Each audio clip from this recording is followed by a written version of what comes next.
그 인간 같지도 않은 인간이랑 오래도 살았다는 생각이 드네요. 진작 그런 인간이란 걸 알았다면 8년은커녕 결혼조차도 하지 않았을 텐데요. 이제 와서 후회한다고 한들 없던 일이 되는 것도 아니고 이미 엎질러진 물이니 앞으로 남은 인생이나마 최선을 다해 살아가 보려고 합니다. 오늘 마지막으로 하소연을 좀 하고 말이죠. 그러면 길고도 긴 저의 이야기 들어보실래요? 저와 남편은 결혼한 지 8년이 된 부부였어요. 저흰 둘 다 아이를 원하지 않았습니다. 다행히 저희의 의견을 시댁과 친정에서 존중해주는 분위기였죠.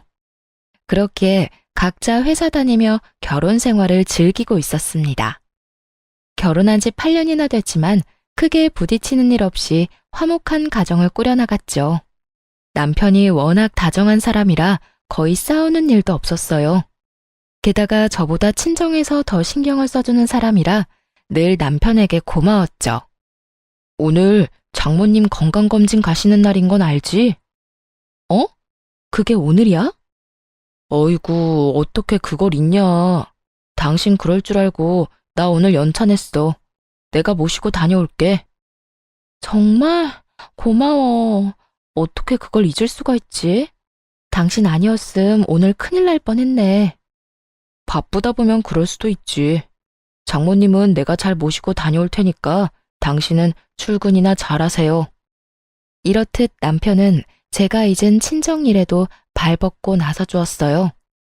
그런 남편의 모습에 결혼 하나는 정말 잘했다는 생각도 많이 했고요. 남편의 이중적인 모습에 속고 있다는 것은 꿈에도 모르고 말입니다. 그렇게 잘 지내던 어느 날 몸이 이상하다는 느낌이 계속 들더라고요. 덜컥 겁이 났어요. 혹시나 암 같은 큰 병은 아닌가 해서 말이죠. 걱정을 가득 안고 병원에 가보니 그곳에서 뜻밖의 이야기를 듣게 되었어요. 축하합니다. 임신입니다. 네, 임신이라고 하더라고요. 상상하지도 못한 임신이었죠. 피임기구도 제대로 쓰고 있을 뿐더러 가능성이 높은 날은 피했는데 그 희박한 가능성을 뚫고 생긴 아기였어요. 아기를 원한 적은 없었지만 축복이라는 생각이 들었어요. 정말 말도 안 되는 확률로 온 아기잖아요. 하늘에서 보내준 선물이라는 생각이 들만하죠. 바로 남편에게 임신 사실을 알렸습니다. 남편도 많이 놀라고 얼떨떨하겠지만 결국엔 기뻐할 거라 믿어 의심치 않았어요. 하지만 남편은 임신 소식을 듣자마자 화를 내더라고요. 뭐? 임신? 임신이래. 이게 무슨 일인가 몰라. 조심하기도 하고 나이도 많아서 그런 쪽으론 전혀 생각하지 못했는데. 무슨 여자가 날짜 계산도 제대로 못해서 이사다를 만드는 거야? 우리 아이는 같이 말자고 했었던 거 잊었어? 이제 어떻게 할 거야? 남편의 말을 듣고 있자니 섭섭한 마음이 확 들더라고요. 아무리 임신 계획이 전혀 없었던 상황이라고 한들 말이죠. 거기에다 저딴 식으로 대뜸 화를 내니 기분이 상하기도 했고요. 당신은 무슨 말을 그렇게 해? 내가 무슨 임신이 하고 싶어서 안달난 사람이야? 뭐 싫다는 당신한테 마구잡이로 달려들어서 몰래 한 임신이야? 그런 것도 아닌데 왜 말을 그딴 식으로 해? 언성을 높이며 남편에게 따져 물었어요. 그제야 남편은 제정신이 돌아왔는지 눈치를 살피며 이상한 변명을 늘어놓더라고요. 아니, 난 그런 뜻이 아니라 너무 놀라서 그랬지. 왜 사람이 너무 당황하고 놀라면 언성이 높아지잖아. 나도 모르게 너무 놀라서 그랬어. 당신 기분 많이 나빴지? 그런 뜻으로 한 말은 아니었어. 그러니까 오해하지 말고 기분 풀어. 오해? 당신 같으면 오해를 안 하게 생겼어? 아무리 놀랬다고 해도 어떻게 그런 말을 해? 축복은 못 해줄 망정 뭐? 이제 어떻게 할 거냐고? 그래, 말 한번 잘했네. 내가 어떻게 해주면 좋을 것 같아? 어떻게 해줄까? 그런 뜻이 아니었다니까. 여보, 내가 정말 실수했어. 미안해. 남편은 계속해서 미안하다고는 했지만 아기에 대해선 아무 말도 안 했어요. 낳자거나 낳지 말자거나 아무것도 말하지 않더라고요. 아니, 아예 임신에 대한 언급 자체를 하지 않았어요. 대신 그 뒤로 남편은 임신이 달갑지 않다는 것을 온몸으로 표현하기 시작하더라고요. 휴가 때 가려고 계획했던 여행을 취소하려는 어느 날이었어요. 아무래도 임신 때문에 몸조심을 해야 했으니까요. 이번에 우리 여행 가기로 한 것도 취소해야겠지. 아무래도 비행기 오래 타는 건 무리일 거 아니야. 그래야 하지 않을까? 노산이기도 하고 역시 조심하는 게 좋을 것 같아. 이게 뭐야? 임신 때문에 계획대로 되는 일이 하나도 없어. 지금도 이런데 애 태어나면 더 할 거 아니야. 이래서 내가 아기 갖기 싫다고 한 거였는데. 이런 남편의 말을 듣는데 짜증이 확 나더라고요. 임신하면 그렇지 않아도 몸도 힘들고 마음도 힘들잖아요. 그런데 남편까지 저런 말로 임신이 달갑지 않다는 걸 표현하니 화가 났어요. 그래서 하고 싶은 말이 뭔데? 애를 낳자는 말이야, 낳지 말자는 말이야? 싫으면 지금 말해. 그렇게 말 빙빙 돌리지 말고. 안 그래도 힘든 사람 더 힘들게 하지 좀 마. 그간 남편에게 하고 싶었던 말을 쏟아냈습니다. 그렇게까지 화를 내니 남편은 한 발 물러서 또 눈치를 살피더군요. 아니, 그런 뜻이 아니잖아. 그냥 나는 아쉬워서 그렇지. 이번 여행 우리가 정말 기대했었는데 이렇게 취소해야 하니까 아쉬워서 그랬어. 여행 취소해서 아쉬운 것도 당신이 달갑지 않아 하는 것도 다 알아. 근데 이왕 생긴 아기 축복이라고 생각하고 좋게 말해주면 안 돼? 없을 것도 아니고 낳아서 키워야 하잖아. 대체 언제까지 그렇게 임신 탓하고 있을 건데? 미안해. 내가 생각이 짧았어.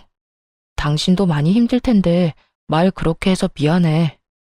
남편은 또다시 미안하다고 하며 상황을 넘기려 했습니다. 그렇게 계속 반복되는 남편의 반응에 스트레스를 많이 받았죠.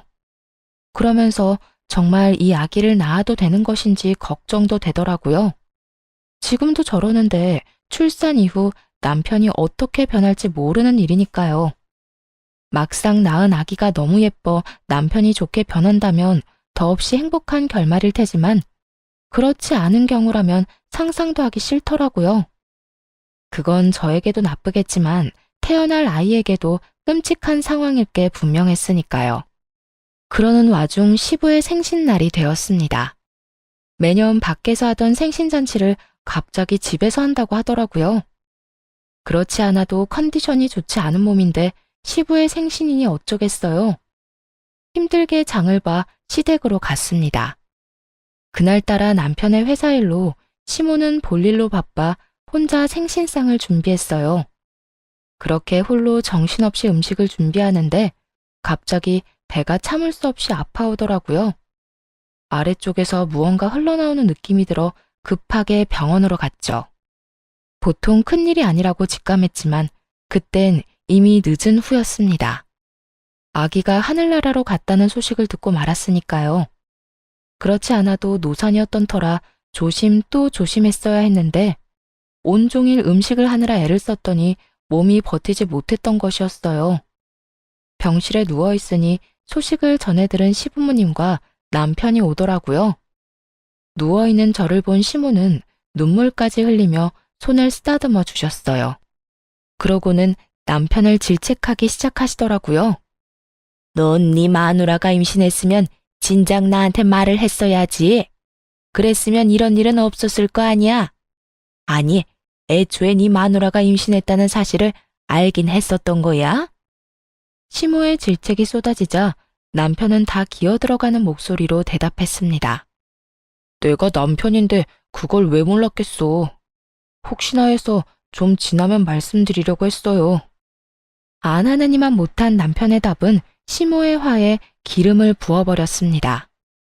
이어 시모의 입에서 나온 말들은 저를 충격에 빠뜨리기에 부족함이 없었어요. 그걸 아는 녀석이 왜 이번 생신은 집에서 축하하자고 우겨댄 거야? 내가 오늘 볼 일이 있어서 음식할 시간 없다고 말했지? 그래도 집에서 할 거라고 그렇게 우기더니 그렇지 않아도 네 와이프 노산인데 고생할 건 생각도 안 한 거야? 시모의 말을 들어보니 시댁에서 시부의 생신을 축하하자고 남편이 우겨댔더라고요. 시모가 약속이 있어 그건 곤란하다고까지 했는데도 말이죠. 남편은 시모의 말에 크게 당황하더니 말도 안 되는 변명을 해대기 시작했어요. 아니, 바깥 음식 먹기 지겹잖아. 난 그냥 집에서 간단하게 미역국이나 먹으면 되겠지 하는 마음에 그랬던 거야. 나라고 일이 이렇게 될 줄 알았겠어? 몰랐다는 말만 하면 그만이야? 애는 둘째 치고 네 와이프 몸 상한 거는 어떻게 할 거야? 나도 속상해. 나라고 마음 편한 줄 알아. 나도 정말 이렇게 될 줄은 몰랐다고. 남편은 일이 이렇게 될 줄 몰랐다고 계속해서 말했어요. 하지만 의심의 끈을 놓을 수가 없더라고요. 아무래도 제 몸에 무리가 가게 하기 위해 남편이 일부러 이딴 짓을 벌인 것 같았어요. 그렇지 않고서야 어떻게 설명할 수 있을까요? 갑자기 집에서 생신상을 준비하자느니 타이밍 좋게 회사에 급한 일이 생겼다느니 평소와 다른 행실이 의심스럽기 짝이 없었죠. 무엇보다 수상한 건 남편이 지나치게 제 눈치를 살핀다는 거였어요. 물론 유산을 했으니 눈치를 살피는 게 당연하긴 했죠. 그런데 눈빛이 뭔가 이상했습니다. 걱정과 우려가 섞인 눈빛이 아니라 초조함이 담긴 눈빛 같더군요. 마치 죄 지은 사람이 눈치를 살피는 것처럼요. 그렇게 남편에 대한 의심은 나날이 커졌습니다. 그리고 유산의 아픔에서도 쉽게 벗어나지 못하고 있었어요. 갑작스러운 임신과 그보다 더 갑작스러운 유산은 생각보다 큰 아픔으로 다가왔어요. 나이가 있어서 그런지 회복도 더디더라고요. 몸이 성치 않은데 마음도 힘든 상황이 이어지니 결국 회사를 그만두었습니다. 몸과 마음을 다스리는 데 집중해 보려고요. 그렇게 혼자 힘든 시간을 보내고 있는데 친정엄마가 여행을 제안하더라고요. 당시 엄마의 생신이 다가오고 있었는데 겸사겸사 다 함께 떠나자고 말이죠. 여보, 엄마가 엄마 생신 축하 겸 여행을 같이 가자는데 당신 시간 돼? 내가 이러고 있어서 엄마가 걱정되나 봐. 기분 전환이나 하고 오면 어떻겠냐고 하더라. 여행 가서 좋은 것도 보고 맛있는 것도 먹고 하면서. 여행? 좋지. 그렇지 않아도 당신 걱정되는데 다 같이 가면 좋겠네. 나도 회사에 말해서 휴가 쓸 테니까 장모님이랑 계획 세워봐. 4박 5일 정도면 되겠지? 그만큼이나 쉴 수 있어? 난 길어봤자 2박 3일 정도 생각했는데. 2박 3일이면 비행기에서 내려서 짐 풀자마자 다시 짐 싸서 돌아와야 해. 4박 5일은 돼야 좋은 거 보고 먹으면서 기분 전환을 하지. 회사에 미리 이야기하면 되니까 난 신경 쓰지 말고 당신 하고 싶은 대로 계획 짜. 경비도 신경 쓰지 말고 말이야. 계획 짜서 나한테 말만 하면 내가 다 예약할게. 남편은 하나부터 열까지 책임지겠다며 신경 써주려고 애를 썼습니다. 그런 남편의 모습을 보며 괜한 오해를 했나 하는 생각이 들더라고요. 또 몸과 마음이 워낙 힘드니 남편을 의심하는 데 에너지를 쏟기도 싫었고요. 여러 가지로 피곤했던 터라 애써 외면하고 싶은 마음도 있었던 것 같아요. 그렇게 여행 가는 날이 되었습니다. 그런데 당일 아침 남편이 곤란한 표정으로 이런 말을 하더군요. 여보, 어떻게 하지? 나 여행 같이 못 갈 것 같아. 오늘 회사에 중요한 미팅이 잡혀서 나도 참석해야 한다지 뭐야? 남편의 말을 듣자 절로 표정이 굳었습니다. 남편은 그런 제 얼굴을 보고는 자신의 휴대전화를 보이더라고요. 대리님, 오늘 오후에 급한 미팅이 잡혔어요. 아무래도 대리님 연차 다시 반납하시고 회사로 오셔야 할 것 같아요. 부장님께서 빨리 대리님께 연락하라고 하셨어요. 근 5년간 그 회사랑 거래했던 내역이랑 리스트 정리해서 보고서 올리라고요. 설마 벌써 비행기 타신 건 아니죠? 보시는 대로 빨리 연락 좀 주세요. 회사에서 온 연락은 한눈에 봐도 다급해 보이더라고요. 아쉽지만 그간 남편이 준비하던 일이 중요하다는 걸 알고 있었습니다. 그래서 더는 남편을 붙잡아두면 안 되겠다는 생각이 들었어요. 알겠어. 급한 일이라는데 어쩔 수 없지 뭐. 여행은 부모님이랑 다녀올 테니까 당신은 신경 쓰지 말고 회사 가봐. 아니야. 오후 미팅이라고 하니까 당신 공항에 데려다주고 가면 돼. 장모님이랑 장인어른은 따로 가신다고 했으니까 당신 혼자 가야 할 거 아니야. 그럴 시간이 돼? 보고서 작성도 해야 하잖아. 빨리 모셔다 드리고 회사 가서 하면 다 됩니다. 얼른 가자. 당신 가는 거 보고 이래야 일이 잘 될 것 같아서 그래.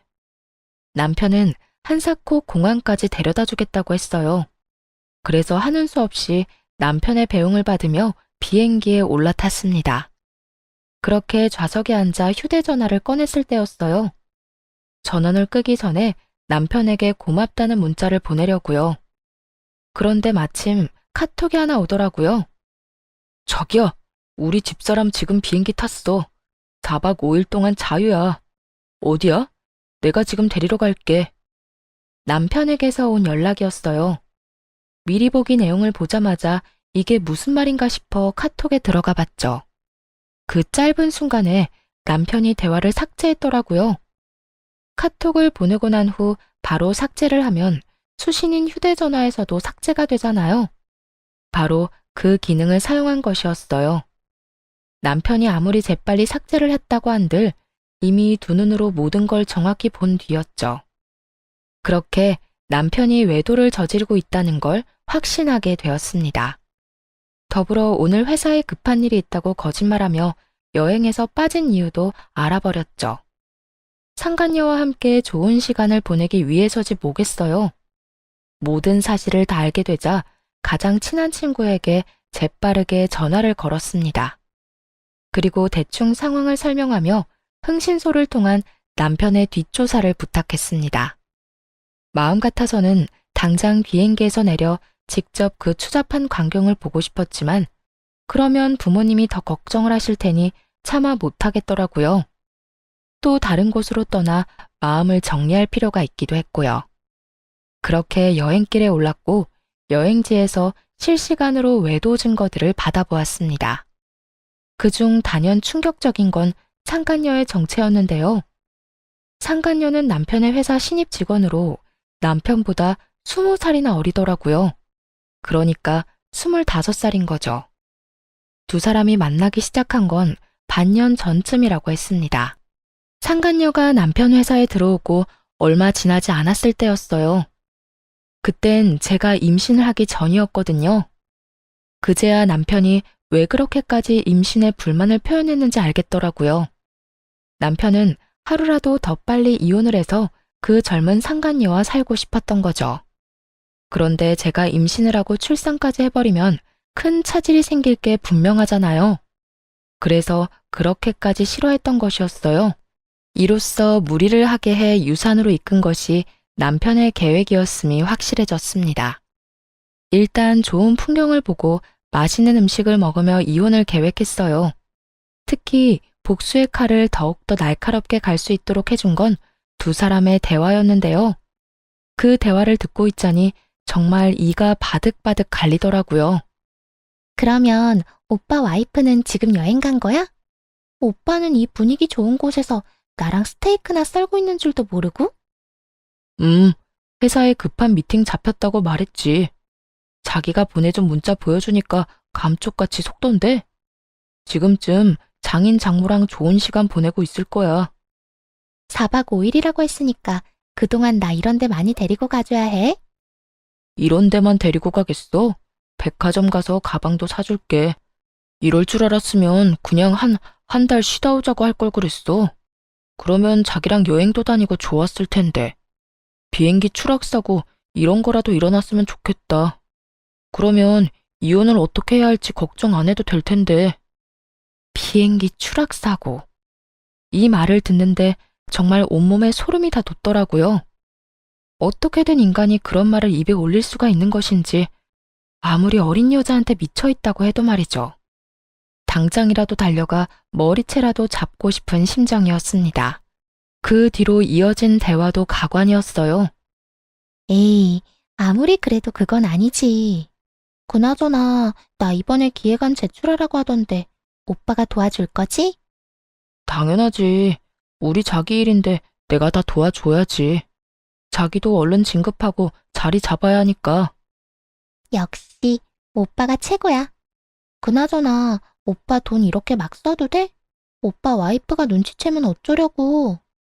눈치? 퍽이나 그 여자가 눈치채겠다.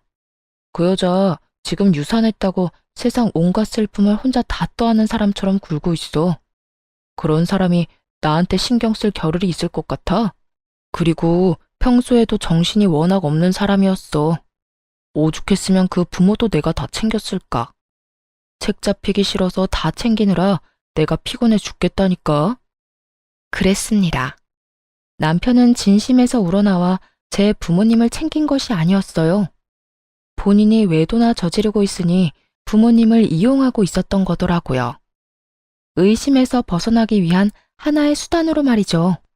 모든 사실을 알게 된 후 이를 갈며 여행지에서 돌아왔습니다.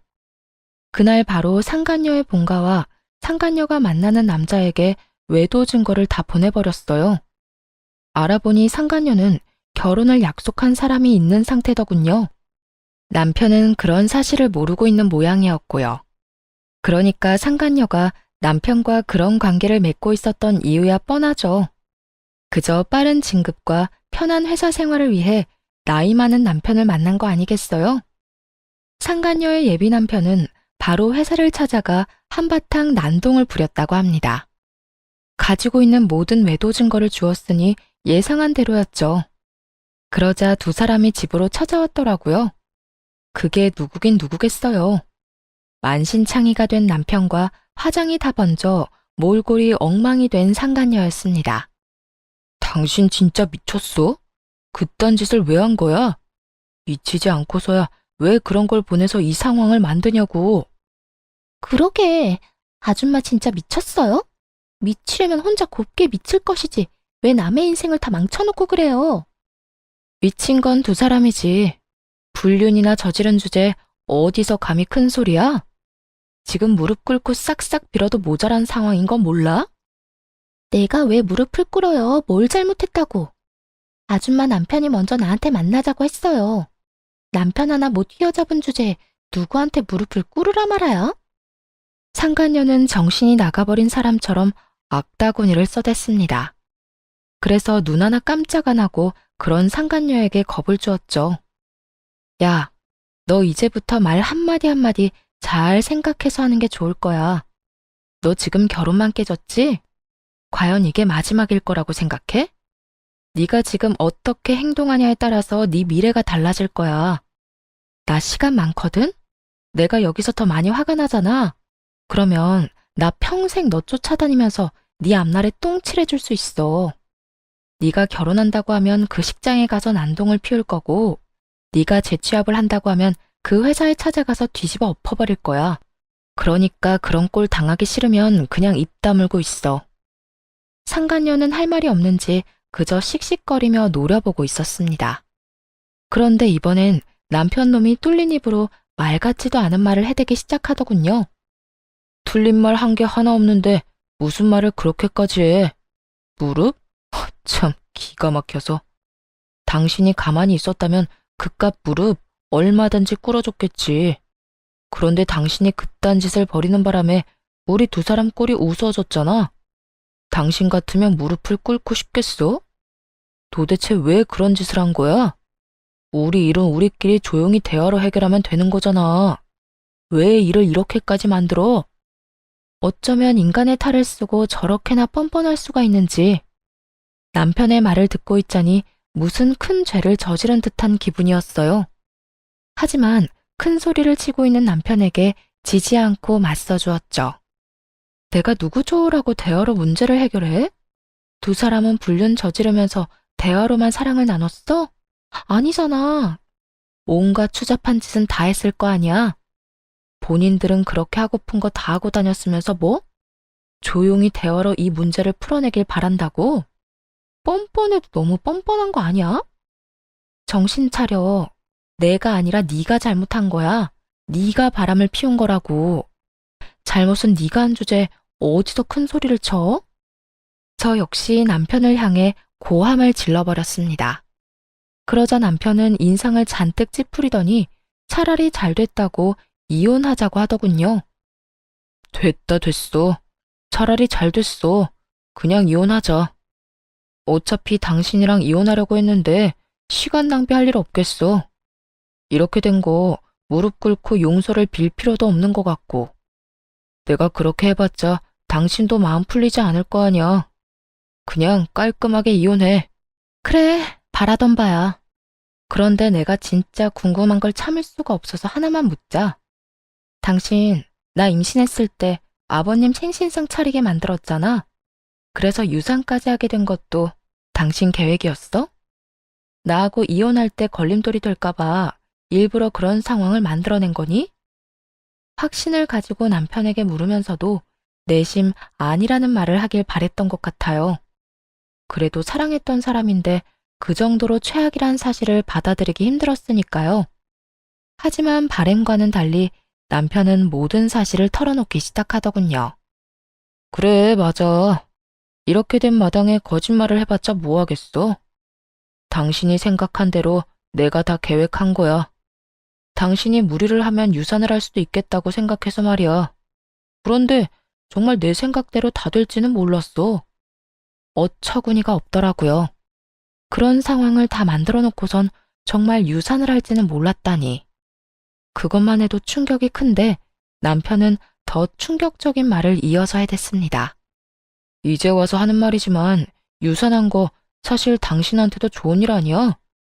난 당신이 무사히 출산을 했다고 하더라도 무슨 수를 써서든 이혼했을 거야. 그렇게 되면 당신도 당신이지만 그 애의 삶도 얼마나 처량하겠어?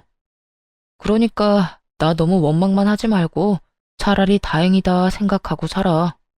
그게 당신한테도 좋으니까 말이야. 남편의 말을 들으니 정말 너무 화가 나 눈앞이 새하얗게 되더라고요. 그대로 바로 손에 들고 있던 커피를 남편의 얼굴에 부어버렸습니다. 그리고 이게 무슨 짓이냐고 고함을 지르는 남편에게 한마디 해주었어요. 이 인간 같지도 않은 쓰레기가 그걸 지금 말이라고 해?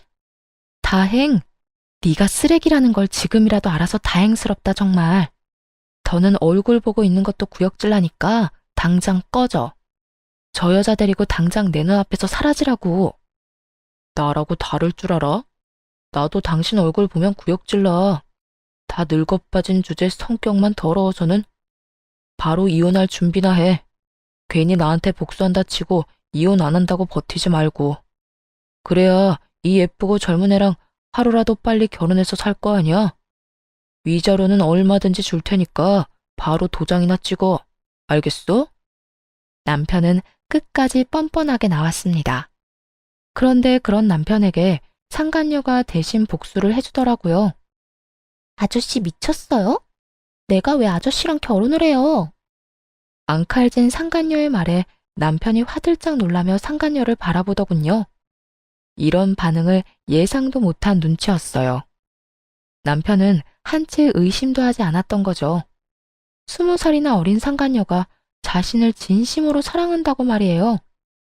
그런 남편의 믿음을 상간녀가 산산조각 내기 시작했죠. 20살이나 늙은 유부남을 내가 정말 사랑했다고 믿은 거예요? 순진한 거야, 멍청한 거야.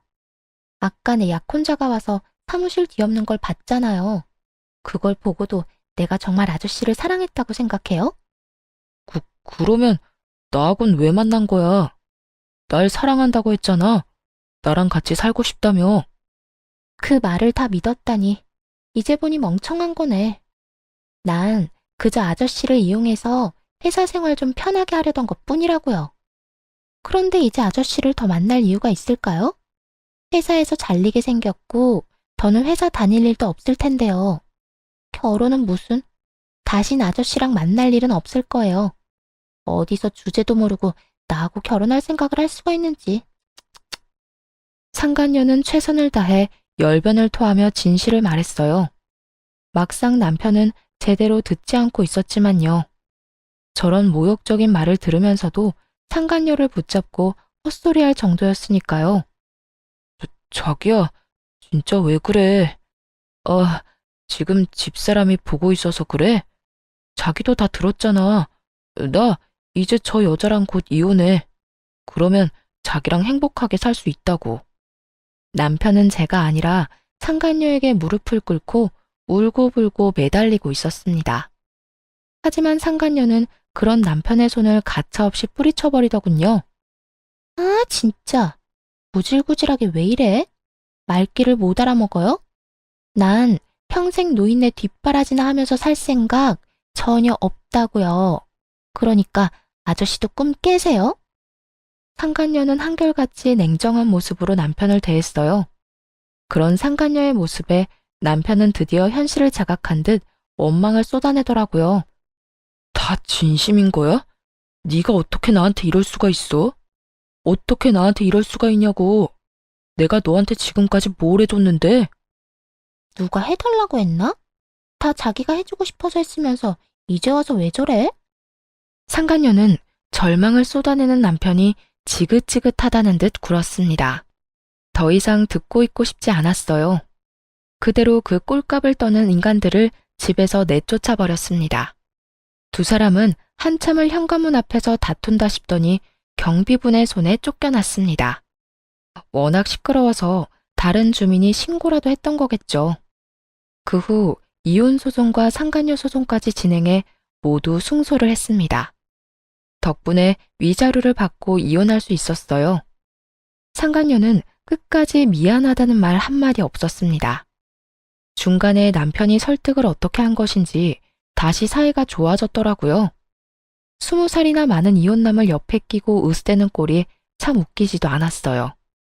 드디어 다 끝났네요. 받은 위자료로 새 출발 잘하세요, 아줌마. 난 아줌마가 이혼해준 덕분에 돈 걱정 안 하고 살 테니까. 백수 신세의 20살 많은 남자가 뭘 어떻게 해주려나? 과연 돈 걱정 안 하게 해줄지 모르겠네. 뭐 그렇게 생각해서 네 맘이 편하다면 그대로 살아. 정신 건강에는 좋겠네. 어머, 아줌마 몰랐어요? 우리 자기 집에 재산이 좀 있다던데. 그래서 그렇게 쉽게 이혼한 건가? 들어보니까 우리 오빠 물려주려고 건물도 처분하시려고 한다던데요? 그렇지, 오빠. 그럼 내가 다 알아봤지. 3층짜리 건물 처분하려고 부동산에 내놨다고 하더라고. 그거 처분하면 누굴 주겠어? 하나뿐인 아들인 날 주시겠지. 내가 그 돈으로 우리 자기 돈 걱정 없이 살게 해줄게. 자기는 그냥 내 옆에 있기만 해. 들었죠?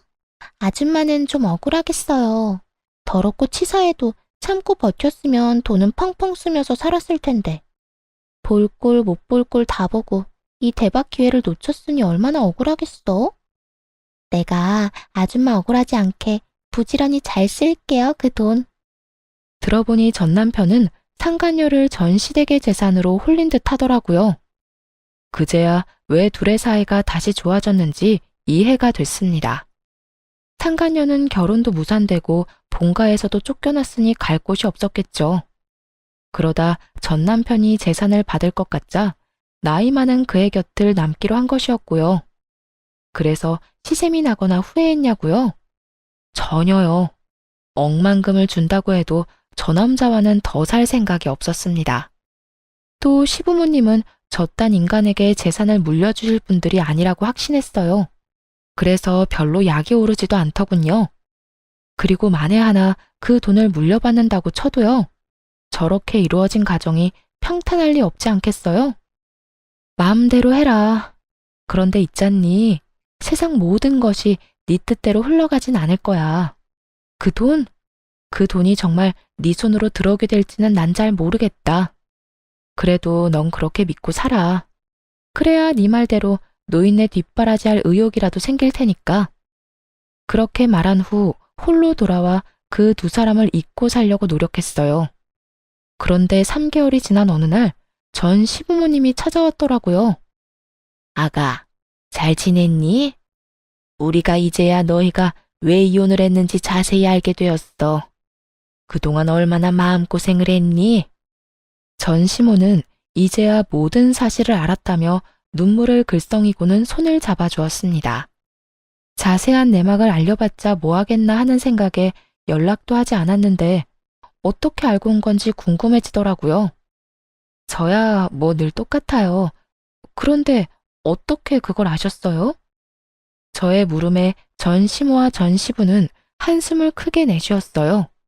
그러곤 잡은 손에 힘을 주며 말을 시작하더군요. 어떻게 알긴 그 녀석이 그 여자애를 집으로 데리고 왔더구나. 와서 한다는 말이 얼마나 기가 막히던지. 뭐라고 하던가요? 저한테는 결혼할 거라고 하던데. 그래, 결혼할 거니까 우리 보고 돈을 좀 달라고 하더구나. 우리가 건물 처분한 건 어떻게 알고 찾아와서 돈을 달라고 하는 건지.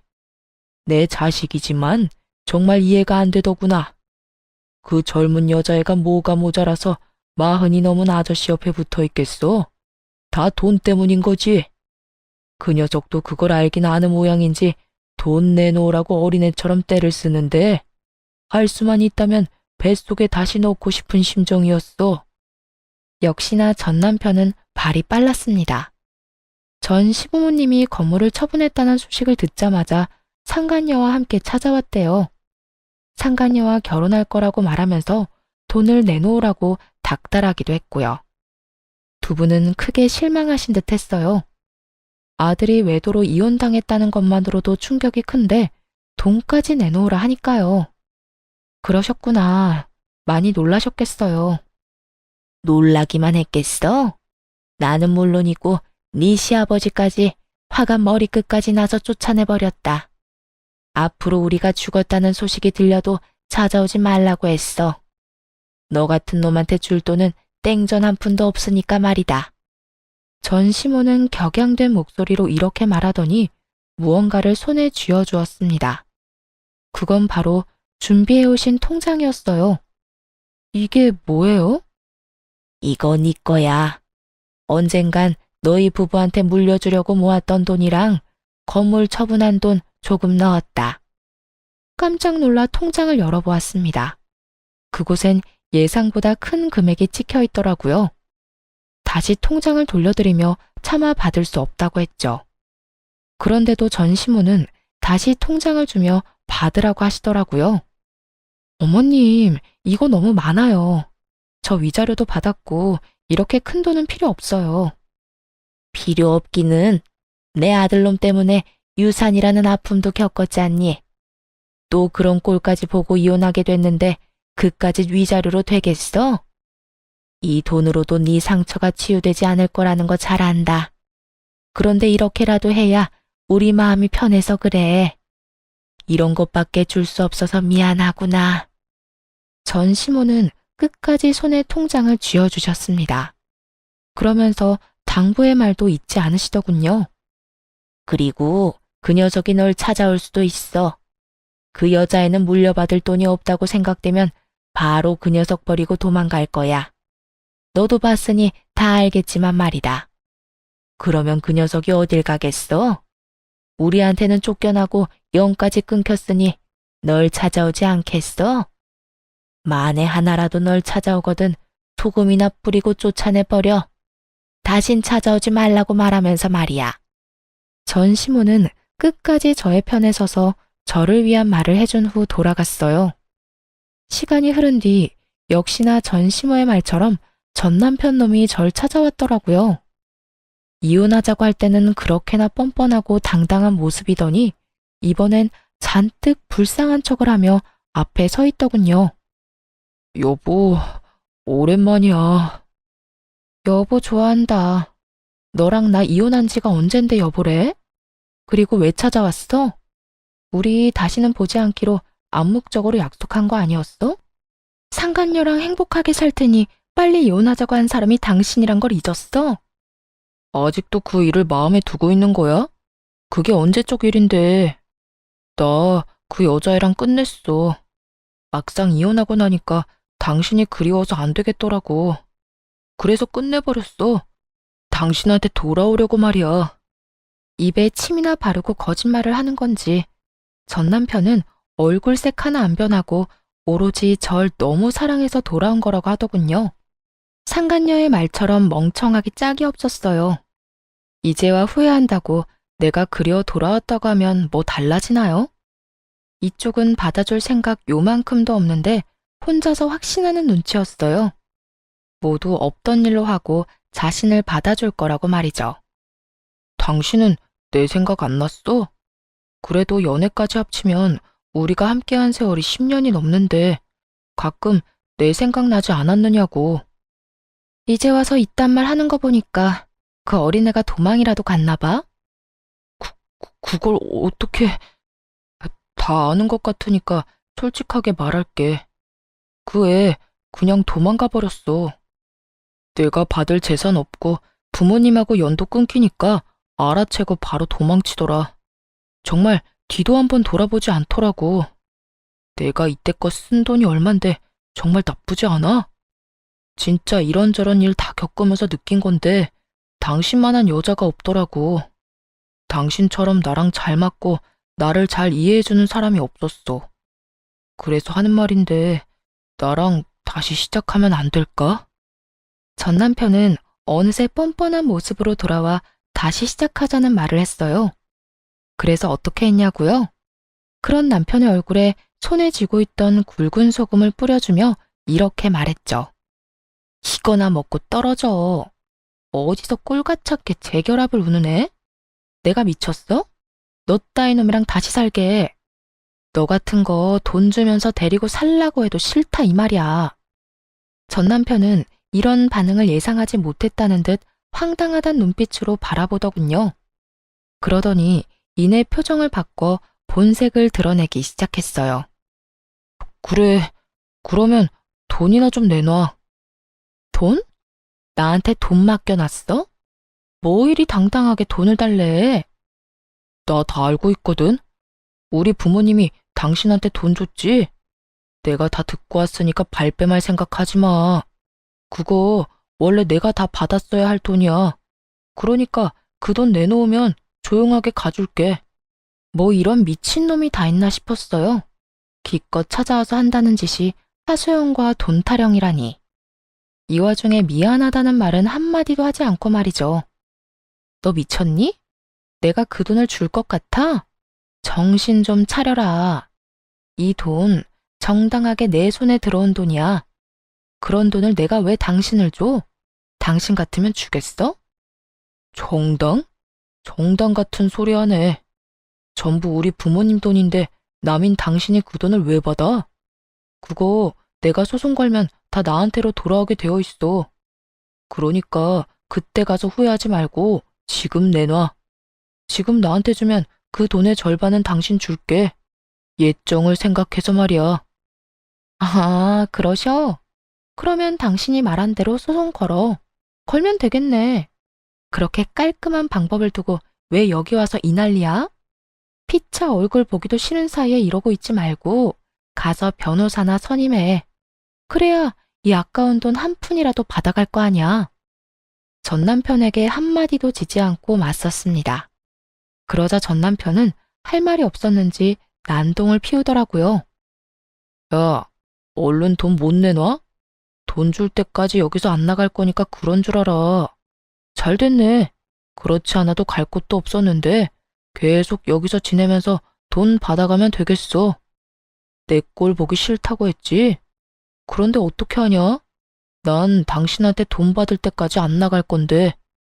기어이 전 남편은 바닥에 드러누워 눈을 감아버렸습니다. 그런 전 남편의 모습을 보며 끝까지 진상이다 싶었어요. 결국 경찰서에 신고를 해버렸고 전 남편은 경찰의 손에 의해 쫓겨나게 되었죠. 그런데 그게 끝이 아니었습니다. 이번에는 상간녀에게 연락이 다 왔더라고요. 전 남편을 제발 좀 데리고 가라고 말이에요.